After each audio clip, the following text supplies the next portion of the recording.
운동의 법칙에 관한 예제를 같이 풀어보겠습니다.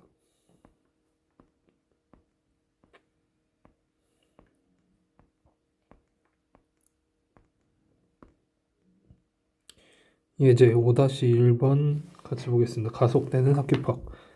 질량이 0.3kg인 하키퍽이 스케이팅의 마찰 없는 수평면에서 미끄러지고 있다. 그림 5.4 요거겠죠.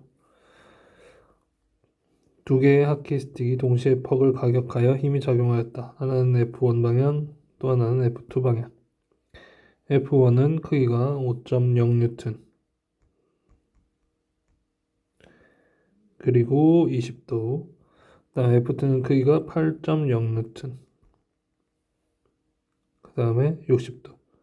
퍽이 가속되는 가속도의 크기와 방향을 구하라. 가속도의 크기와 방향을 구하라고 했는데 알려준 건 힘밖에 없으니까 가속도를 어떻게 구할지를 먼저 생각을 해야 되는데, 가속도와 힘이 들어가는 식 F는 ma를 이용해 보겠다. 그러면은 요게 제일 먼저 떠올라야 되고요. 그 전에 이 그림이 먼저 그려져야 하고요. a는 n분의 f로 구할 거니까 f 두 개의 합력을 구해야 되겠다. 이렇게 시그마 붙여가지고요. m은 하키 퍽의 질량이고요. 그러면 이제 요 합력을 구할 요 생각을 하게 되는 거예요. 그래서 x축 방향끼리 y축 방향끼리 벡터 분해된 내용을 더하겠다라는 생각을 하게 되고요. 그래서 f1의 x성분, f1의 y성분 따로, f2의 x성분, f2의 y성분 따로따로 해서 x는 x끼리 y는 y끼리 계산을 해보겠습니다. x성분이라서 코사인 세타, 코사인 파이 붙였고요. y성분이라서 사인 세타, 사인 파이 붙였는데 이렇게 그냥 더하기로 써도 되는 거야. F2y, F1y 이렇게 생겼으면 빼기를 계산해야 되는 거 아닌가? 빼기를 계산해야 되는 거 아닌가 이렇게 생각이 들 수 있겠지만, 일단 사인 파이는 1사분면에 있으니까 얘가 1, 2, 3, 4분면이란 말이에요. 그죠? 여기는 지금 1사분면이 플러스, 2사분면이 플러스, 3사분면이 마이너스, 4사분면이 마이너스인데 얘는 지금 4사분면에 있으니까 사인 마이너스 20도를 구하면 음수가 나오겠죠. 얘가 이제 음수가 나오는 거예요. 그래서 마이너스를 따로 붙일 고민을 하지 않아도 괜찮다. 세타에 들어가는 값이 20도가 아니라 마이너스 20도이기 때문에 요걸 이제 계산해 주면 AX와 AY가 각각 나올 거기 때문에 그걸 가지고 다시 합성을 하겠다. 이렇게 이제 푸는 문제입니다. 평행 사변형 대각선 이렇게 구해도 되는데, A도 fx, m, ax 이런 식이 성립을 하기 때문에 일단 합성하고 얘들 따로 구해서 문제를 풀고 있습니다. 숫자를 집어넣는 걸 보면 60도는 1사분면 플러스 60도, 20도는 마이너스 20도 4사분면 이렇게 이제 처리가 되었죠. 그리고 U 숫자 처리해서 계산하고 크기는 피타고라스 정리 써서 계산했습니다. 그리고 방향을 계산하기 위해서 탄젠트를 쓸 건데요. 베타, 방향이 베타만큼 있다라고 얘기를 하고 이게 이제 AX, AY 이렇게 할 건데, AX도 플러스, AY도 플러스가 나왔으니까 요게 이제 1사분면에 있어서 요걸 그냥 계산하면 되는 문제가 되겠죠. 만약에 2, 3, 4분면이면 또 플러스 마이너스를 잘 따져가지고 계산을 해야 됩니다.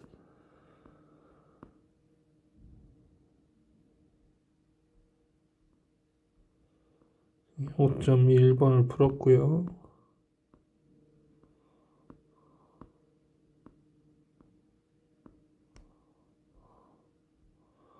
5.2번을 한번 보겠습니다. 매달려 있는 신호등. 무게가 122N. 얘가 지금 무게가 122N이라는 거죠. 세 줄에 매달려 있는데 세타 1이 37도. 요게 이제 세타 1. 그 다음에 세타 2가 53도. 이게 세타 2. 이 두 줄은 연직줄에 비하여 그렇게 강하지 못하여 장력이 100N을 초과하면 끊어진다. 100N까지는 어쨌든 버틸 수 있다.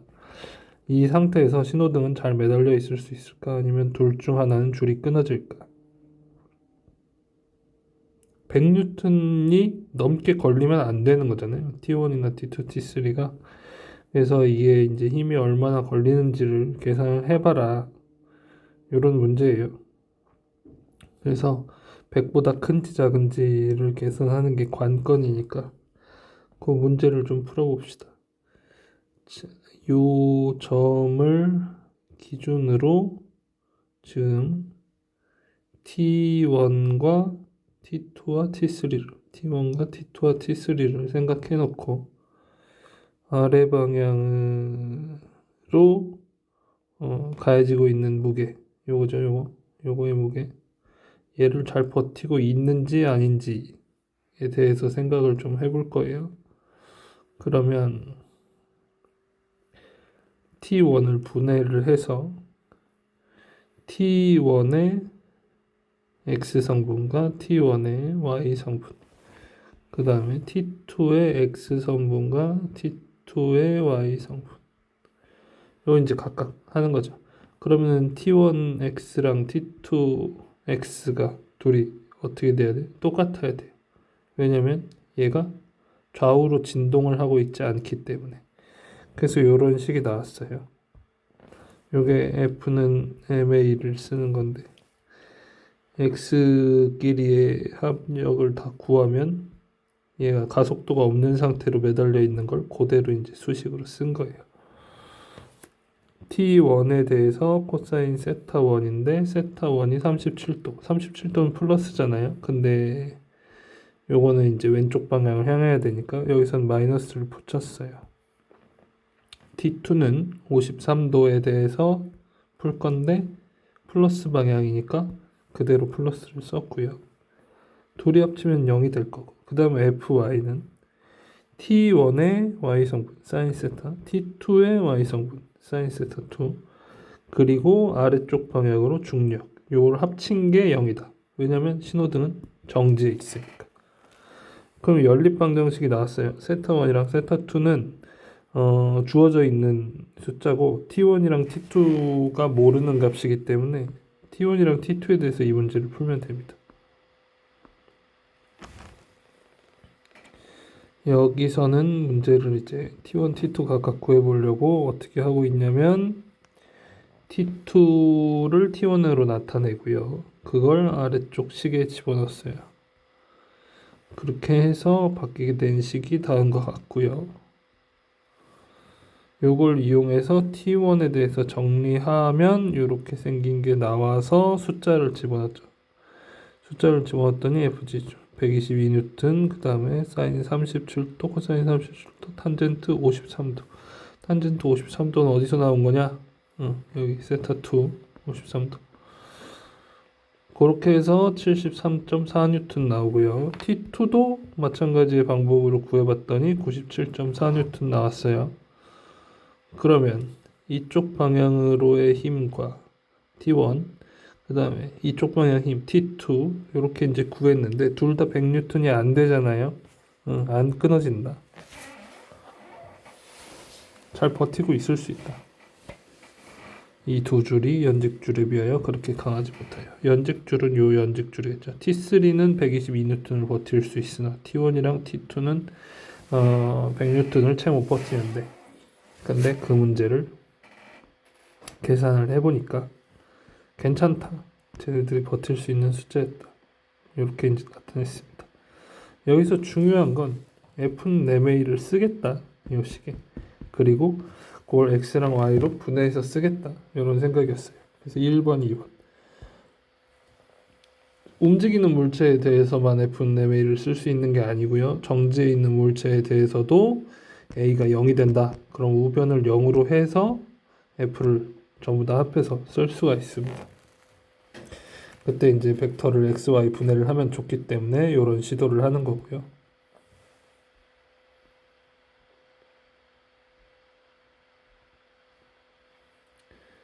예제 5-3번 한 물체가 다른 물체를 미는 경우에 대한 문제를 한번 보겠습니다. 질량 M1, M2, M1, M2 두 물체가 그림에서처럼 마찰이 없는 수평면 위에서 서로 접촉해 있는데요.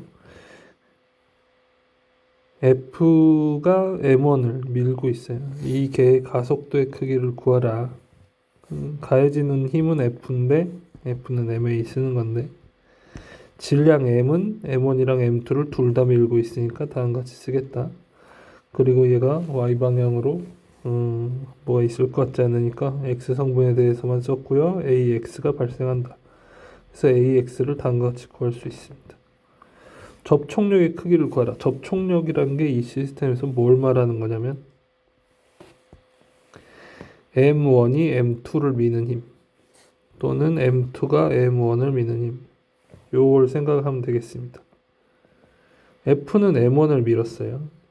F는 M1을 밀었는데 M2도 밀려가잖아요. M2를 누가 밀지 않았는데 밀려가라는 거는 M1이 M2를 밀어줬다는 거죠. M1이 M2를 미는 힘이 얼마냐라는 걸 계산을 하면 돼요. 근데 그 힘은 얼마냐면 M2가 A로 밀려나가는 건데 근데 A가 뭐냐면 AX였어요. 그래서 AX야. M2 AX가 되는 거예요. 그러면 M2가 M1을 미는 힘도 M2 AX냐? 이렇게 이제 물어보는 거죠. F M2 AX 이렇게 하면 M1 AX가 되냐? 이렇게 물어보는 거예요. 근데 원래 F가 M1 M2의 AX였잖아요. 성립을 해. 그러니까 얘가 중간에서 이제 접촉력으로 매개를 하고 있기 때문에 F가 M1을 밀어줘도 M2도 같이 밀려간다. 이렇게 이제 해석을 하는 내용입니다. 앞에서 구했던 AX를 여기다 이제 집어넣어 주면 접촉력이 다음과 같이 계산이 된다. F와 비교해서 질량에 이제 비례하는 어떤 값으로 계산이 된다. 이런 얘기입니다.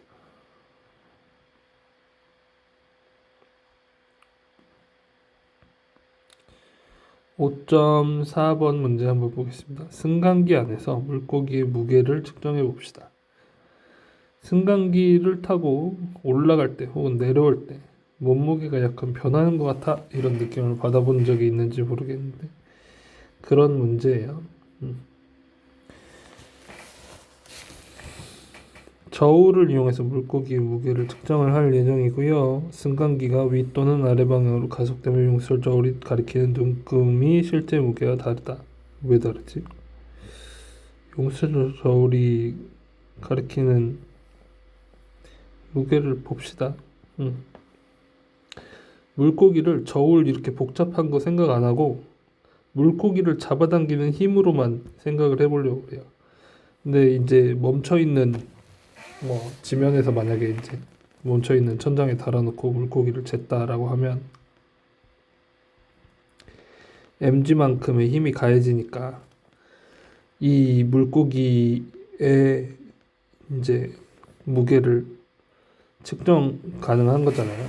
mg만큼의 무게를 가지고 있다. 이렇게 이제 측정을 하는 거란 말이에요. 그때 물론 이제 뭐가 있냐면 얘가 저울이 위에 달려 있으니까 저울이 물고기를 잡아당기고 있는 힘도 있겠죠. 그렇게 이제 생긴 거예요. 그 장력이랑 중력이랑 비교를 해보면 장력, 중력 물고기는 안 움직이고 있으니까 0 이렇게 이제 써줘야 되는데 문제는 승강기에서는 얘가 장력 빼기 중력 했는데 물고기가 지금 어때요? 위로 가속되고 있잖아요. 그죠? 가속되고 있어. 그래서 AY만큼의 가속도를 가지고 있다. 이렇게 썼어요. 근데 이 T랑 mg가 있는 상황에서 얘가 정지해 있으면 무게를 뭐라고 측정을 하게 되냐면 mg라고 측정을 하게 되는데 T가 얼마가 나오게 되냐 이런 얘기란 말이에요. 그럼 저 장력 방정식이 얼마가 되냐라는 걸 측정하는 거니까. 그래서 얘도 t 빼기 mg may 이렇게 이제 방정식을 일단 써놓고 나서 t를 구해야지. 이게 이제 물고기의 무게니까 이렇게 이제 나왔어요. ay는 올라가는 방향일 때 플러스, 내려가는 방향일 때 마이너스 이렇게 잡아서 플러스도 될 수 있고 마이너스도 될 수 있는 그런 값입니다. m으로 묶어주고요. 계산하면 다음과 같은 식이 나온다. 원래의 무게에 비해서 더 얘가 이제 플러스이면 더 커지게 되는 거고 마이너스이면 더 작아지게 되는 거고. 그렇죠. 마이너스면 아래로 내려가는 거예요. 갑자기 확 추락한다고 생각해봐요. 약간 몸이 붕 뜨는 느낌이 들죠. 가벼워지는 느낌이고. 얘가 위로 갑자기 확 올라가기 시작한다고 생각해봐요. 그럼 이 사람 아래로 약간 짓눌리는 느낌이 들죠. 무게가 무거워지는 느낌이 들어요. 그 내용을 다음과 같이 계산할 수 있었다 라는 내용입니다. B번 만일 승강기가 AY는 플러스 마이너스 2.00m/s 제곱으로 움직인다면 40.0N인 물고기에 대해서 용수철 저울이 가리키는 눈금을 구해라.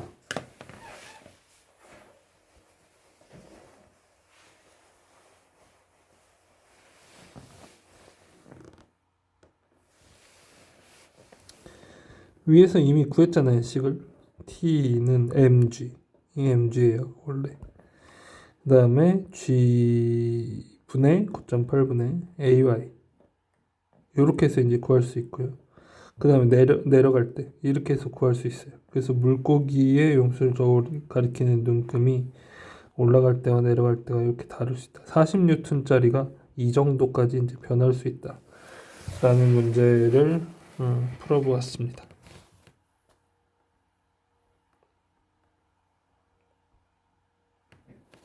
에트우드 기계. 이렇게 생긴 기계를 에트우드 기계라고 불러요. 도로에 달려있는. 질량이 서로 다른 두 물체가 그림과 같이 질량을 무시할 수 있고, 요 질량 이제 생각하면 한도 끝도 없으니까. 근데 이제 뒤에 단원으로 가면 저 도르래의 질량, 도르래의 반지름 이런 거 이제 고민해주는 시기가 또 옵니다. 지금은 무시합시다. 도르래의 연직으로 매달려 있다. 이런 장치를 에트우드 기계라고 하는데 이 장치는 종종 실험실에서 물체의 가속도를 측정해서 중력 G를 결정하는 데 쓰인다. 중력과 속도 G, 두 물체의 가속도와 줄에 걸리는 장력을 구해보자.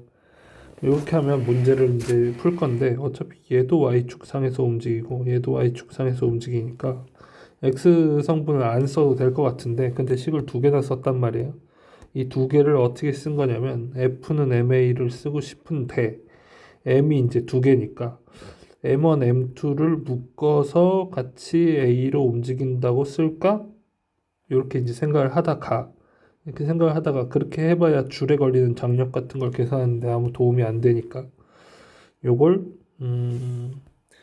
M1에 대해서 따로 쓰겠다, M2에 대해서 따로 쓰겠다 이렇게 이제 생각을 한 거예요. 그래서 M2를 이렇게 가려놓고 M1만 봅시다. M1만 보면 M1은 위로 잡아당기는 힘, 아래로 잡아당기는 힘에 의해서 움직이고 있어요. 그래서 위로 잡아당기는 힘 T, 아래로 잡아당기는 중력, 그리고 결과적으로 움직이는 AY 이렇게 이제 나오고요. 다시 이번에는 M2는 두고 M1을 가려놓고 M2에 가해지는 걸 봅시다.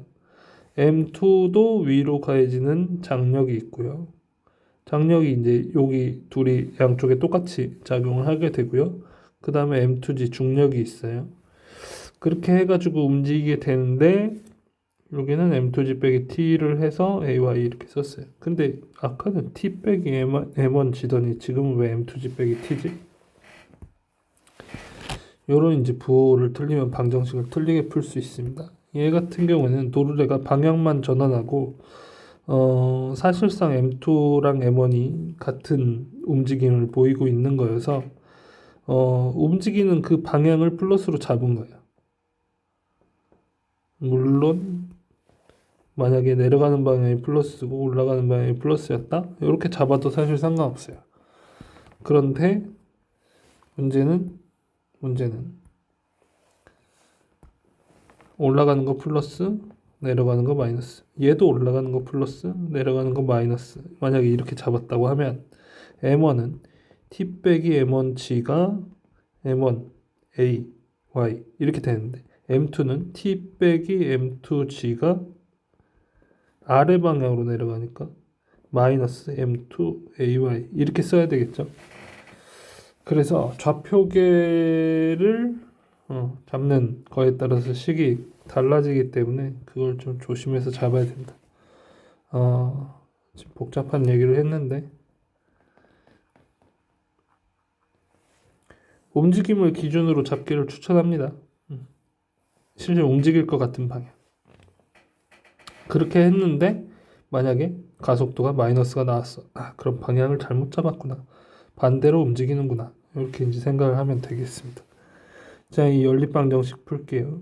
줄에 걸리는 장력을 구하고 싶으면 장력 계산을 해야 되는데 장력 먼저 없앴네.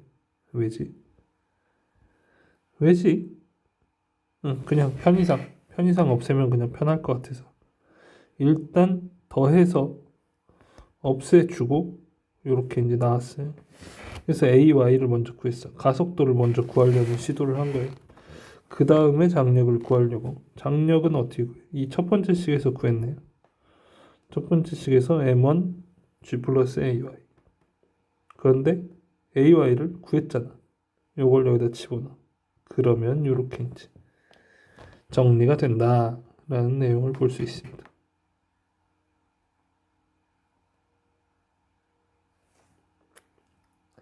5.6번 문제를 보겠습니다. 줄로 연결된 두 물체의 가속도. 좀 아까 거랑 되게 비슷하게 생겼는데 이렇게 생겼는데 M2가 이제 빗면으로 간 거죠. 빗면으로. 좀 복잡하게. 마찰 없는 도르래에 질량 M1과 M2인 두 물체가 연결되어 있다. 질량을 무시할 수 있고 마찰이 없는 도르래에 연직으로 매달려 있다. 질량 M2인 물체가 경사각 세타의 비탈면에 놓여 있다. 그림을 그렸어요. 일단 그림을 먼저 잘 그릴 줄 알아야 된다. 가속도와 줄의 장력을 구하라. 결국 똑같은 문제가 아닌가. 그런데 지금 뭔가 이 분해를 해야 될 것 같은 이런 느낌이 드는 그림이어서 그런 게 좀 복잡하게 와닿을 수는 있겠다. 일단 얘도 앞에 거랑 똑같이 M1에 대해서 따로 방정식을 써보고 M2에 대해서 따로 방정식을 써보겠습니다. 그래서 결과적으로 M1A가 나오는 걸 누가 만들고 있냐? 줄에 걸린 장력과 아래로 작용하는 중력. 요게 이제 만들고 있어요. 이거면 되는 건가? 얘는 왜 있지? 얘는 뭐야? 쟤는 뭐죠?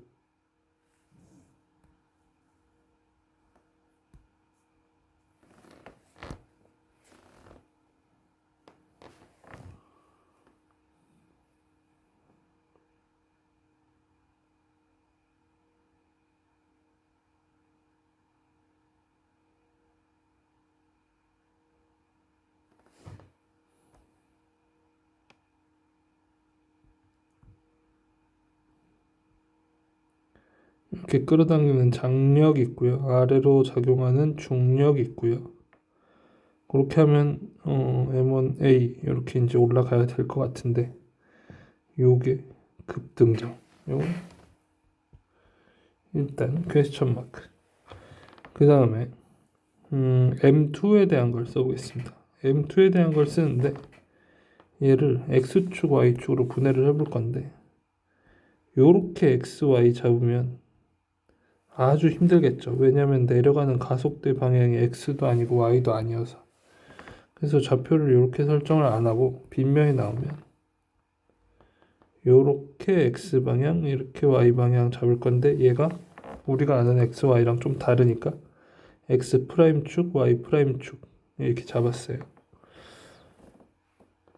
그러면 뭘 분해를 해야 되냐면 얘한테 작용하고 있는 중력 가속도를 분해해서 X 성분, Y 성분 이렇게 이제 나눠서 생각을 해야 되는 거죠.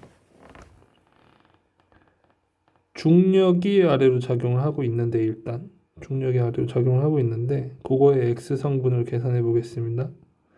여기가 세타면요. 여기가 세타예요. 그러면 이 삼각형에서 여기가 세타예요.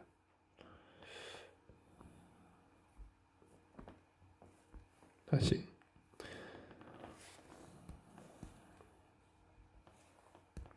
분해를 하고 싶은데요. 요 성분, 요 중력 성분, 얘가 삼각형이 이렇게 직각삼각형이면 요 각도 세타가 어디랑 똑같냐면 여기랑 똑같아요. 그 다음에 얘가 엇각이라서 여기랑 똑같아요. 그래서 얘가 M2G일 때 요거는 뭐가 되는 거야? M2G 사인 세타가 되고 요거는 M2G 코사인 세타가 됩니다.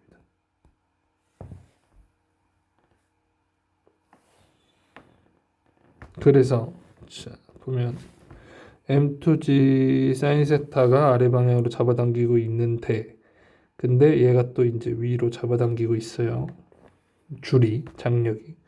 그리고 M2는 X방향의 가속도를 가지고 미끄러져 내려가겠죠.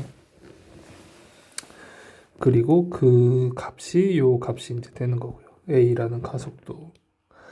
그 다음에 Fy' 구할 건데 얘는 Y' 방향으로 힘이 있잖아요. 중력이 이제 잡아당겨주고 있으니까. 근데 빗면이 또 밀잖아 얘를. 그래서 이 Y' 방향으로는 운동을 안 해요. 0이야 0. 그리고 얘를 N이라고 썼어요. 이 N이 뭐냐면 수직 항력이라고 부르는 놈인데 여기서는 어떤 물체랑 면이 접해 있을 때 면이 물체를 떠받치는 힘 정도로 생각을 하면 될 것 같아요. 수직으로 배항하는 힘 이렇게 이제 생각을 하면 되겠습니다. 그래서 떠받치는 힘이 있고 이렇게 있어서 0이 된다.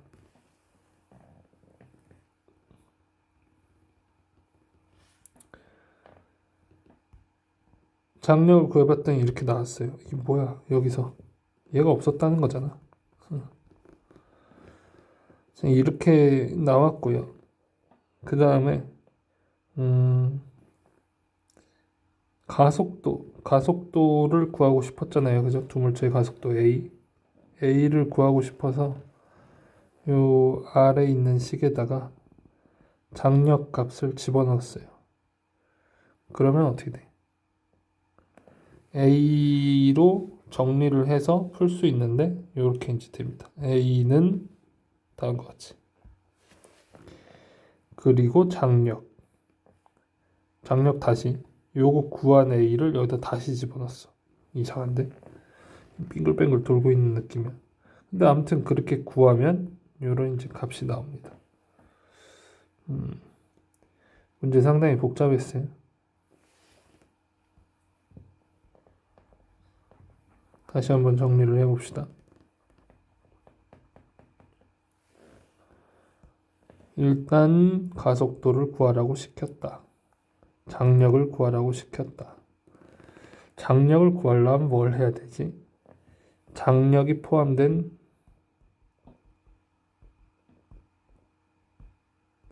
운동 방정식을 써야 한다.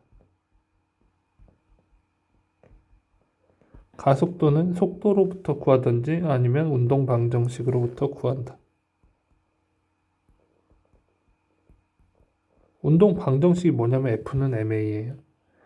그래서 이제 F는 ma를 쓴 거예요. 근데 T가 포함되려면 필히 이 운동 방정식이 어떻게 돼야 좋으냐면 줄을 기준으로 질량을 나눠서 생각을 해야 좋다. 그래서 이제 나오게 되는 게 요거랑 요걸 쓰고 싶어서 XY를 나눠서 이렇게 쓴 거예요. XY가 아니라 M1, M2를 나눠서 이렇게 쓴 거예요. M1에 대한 방정식, M2에 대한 방정식. 이렇게 쓰기로 하고요. M1에 대한 방정식은 아까 요건 필요가 없는 내용이었고 좌표를 올라가는 방향 플러스 내려가는 방향 마이너스 잡아서 장력 빼기 중력 이렇게 이제 방정식을 쓴 거고요. M2도 그렇게 간단하게 쓰면 좋을 텐데 내려가는 방향 플러스 올라가는 방향 마이너스 이렇게 하면 좋을 텐데 그렇게만 하면 힘을 정확하게 이제 표현을 다 할 수가 없어서 왜냐하면 가해지는 힘 M2G가 요 움직이는 직선상하고 각도를 가지고 있기 때문에. 그래서 요 움직이는 성분만 계산을 하려고 일부러 요걸 축을 하나 잡고 그거에 수직인 축을 하나 더 잡은 거예요. 그래서 수직인 축과 움직이는 방향의 축에 대해서 따로따로 방정식을 쓴 다음에, 그럼 방정식이 3개가 나왔어요. 3개 나온 걸 가지고 가속도 모르고 장력 모르니까 그걸 이제 풀기로 하였다. 연립해서 푼다. 요 과정은 연립, 계산. 여기가 식을 세우는 부분인데 식을 세울 때 운동 방정식을 세워야 되겠다. 그리고 그 식을 M1, M2에 대해서 세워야 되겠다. 다시 M2에 대한 건 축을 잘 분해해 가지고 세워야 되겠다. 요런 이제 단계로 구성이 되어 있습니다.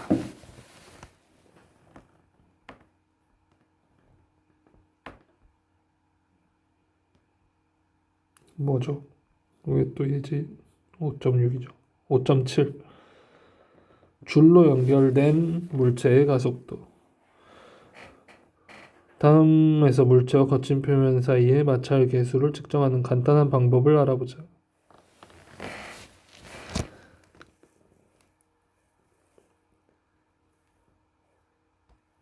이 기울기를 증가시킬 수 있는 장치인가 봐요.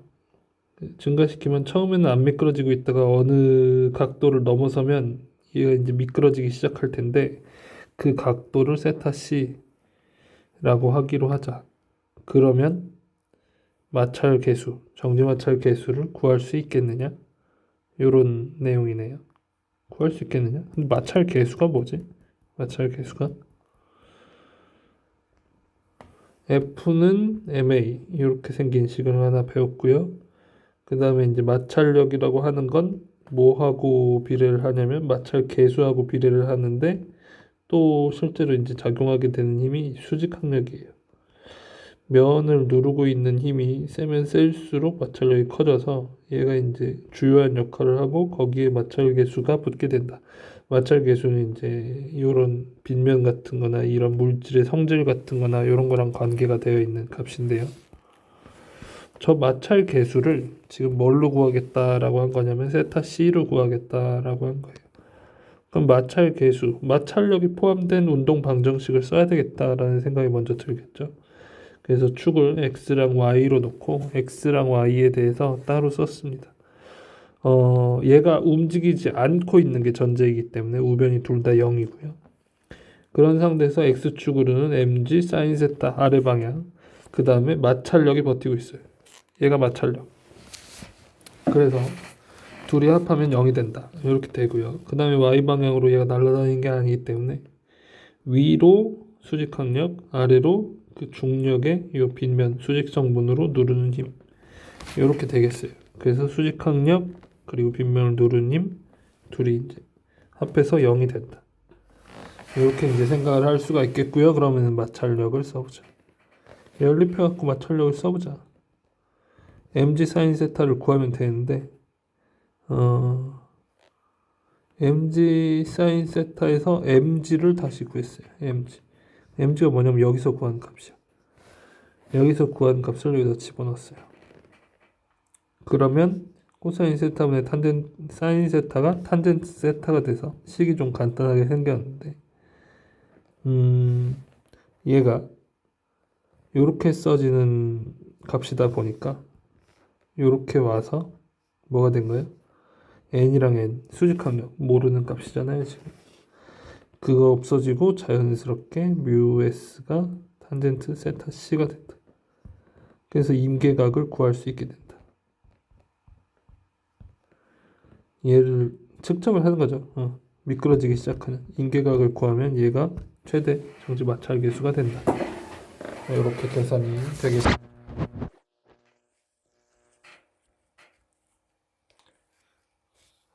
수미상관인가? 하키퍽이 또 나왔네요. 얼음 위를 하키퍽의 처음 속력이 20m/s. 뭔 소리야 이게? 얼음 위를 미끄러지는 하키퍽의 처음 속력이 20m/s인데 그 퍽이 얼음 위에서 115m를 미끄러진 다음에 정지하였다. 운동 마찰 계수를 구하라. 마찰력이 없다라고 하면은 그냥 계속 가면 되는데 등속 운동에서. 근데 마찰력이 있으니까 멈추는 걸 거 아니에요. 그러니까 원래 없는 등속 운동 같은 걸 풀다가 이쯤 오게 되니까 점점 복잡한 걸 넣기 시작한 거예요. 이 하키폭에 가해지는 힘을 좀 봅시다. 수직 방향을 생각을 해줘야 돼요. n이 있어야만 마찰력이 존재를 하기 때문에 y 방향으로는 하키폭이 날아다니지 않기 때문에 수직 항력하고 그 면을 누르는 힘은 중력 때문에 발생하기 때문에 중력을 써줬고요. 이렇게 썼습니다. n-mg. 그 다음에 fx, x 방향을 쓸 건데 처음 빡 쳐가지고 가기 시작하면 20m/s로 가니까 그건 이제 초기 속력인 거고 실제로 이쪽 방향으로는 힘이 가해지거나 그러지 않는단 말이에요. 그냥 나아가는 진행 방향이고 그거의 반대 방향으로 여기서 이제 마찰이 있어가지고 마찰력만 이렇게 작용을 하는 거예요. 그래서 여기 이제 마이너스 FK가 왔습니다. 이 자리에다가 뭐 20을 써줄까 말까 이런 거 고민 안 해도 된다는 거지. 애초에 차원도 다르고요. 마이너스 FK가 MAX가 됐어요. 자, 이 식을 가지고 운동 마찰 계수 구하고 싶으니까 운동 마찰 계수를 구하려면 얘를 다시 써야 되겠죠. 운동하고 있는 마찰력 마이너스 마찰 계수 곱하기 수직항력. 이렇게 생긴 K. 예? 이렇게 생긴 게 갑자기 왜 이게 됐죠? 이렇게 생긴 건 그냥 이거예요. 얘는 어디서 왔냐면 여기서 왔어요. n이 mg니까 n 대신에 mg를 그냥 집어넣어 버리겠다. 이렇게 쓴 거예요. 그래서 이렇게 생긴 식이 두 식을 연립해서 나왔고요. 그렇게 되면 m이랑 m은 약분되고 ax를 다음과 같이 구할 수 있는데 그러면 얘가 지금 무슨 운동을 하는 거냐면 이 마찰력에 의해서 ax 가속도가 일정한 운동을 하게 되겠어요. 마찰 계수가 일정하고 중력 가속도가 일정하니까요. 그 식을 가지고 멈출 때까지의 상황 서술을 해보면 다음과 같은 공식이 있어요. 등가속도 운동에서 나중 속도의 제곱, 처음 속도의 제곱, 그 다음에 이 가속도 변이 이렇게 되는 공식이 있어서 이걸 사용을 하면 나중에는 멈췄으니까 0이 되고 그 다음에 VXI는 초기 20의 제곱 그 다음에 여기 가속도 근데 가속도 어디 있었지? 여기 있었어. 얘를 집어넣어. 그렇게 집어넣어서 다시 요약하면 이렇게 생긴 식이 나오고요. 여기서 뭘 할 수 있다고? 이게 0이니까 뮤K를 계산할 수 있다고. 뮤K를 써봤더니 이렇게 생긴 식이 나오고 VX는 알고 있는 값, G도 알고 있는 값, XF도 알고 있는 값. 그래서 계산 결과가 다음과 같이 나왔다. 마찰 계수를 구할 수 있었습니다.